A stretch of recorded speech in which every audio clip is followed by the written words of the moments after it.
This is Steph from stupideasypaleo.com, and today I'm showing you how to make my homemade gummy snacks. These couldn't be easier, and the thing is, kids of all ages love this recipe. All you're going to need is two simple things: 100% fruit juice and gelatin. Now, gummy snacks are going to taste a little bit different than the things you get in those creepy little packets.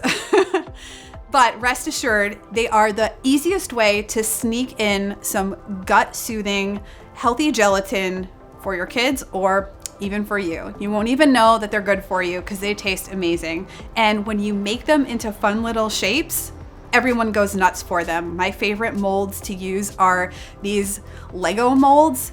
I mean, who doesn't love to bite the head off of a little Lego guy and build their own Lego tower? But feel free to use whatever shapes that you really like. To make this recipe, all we're going to do is get our fruit juice, and you can use any kind of juice you'd like.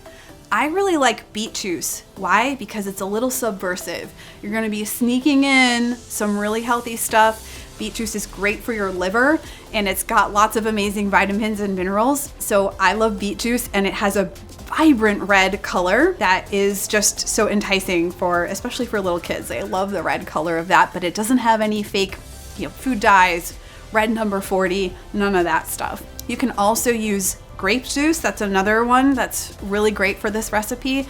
I would just steer away from things like pineapple or mango or anything that's kind of a tropical fruit. The reason is it will actually cause the gelatin to not harden up. So try to stay away from those juices, but you've got lots, the world is your oyster here. Pick what you like and run with it. All we're gonna do first is bloom the gelatin. This is a really important step.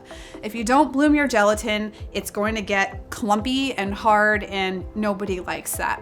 So to bloom the gelatin, you're going to take a small amount of juice, either room temperature or refrigerated, and you're going to sprinkle the gelatin on top. I like to kind of stir it in with a chopstick just to make sure that all of the little gelatin particles get softened. That's what blooming means. It means that when we add our hot liquid, it's not gonna seize up and make these hard little clumpy bits that nobody really likes. Once the gelatin is bloomed, we're going to add that into the rest of the juice, which we heat over a gentle flame on the stove. And then we're going to stir it all up so everything gets nice and smooth and dissolved, and pour it into our molds. It's really that simple.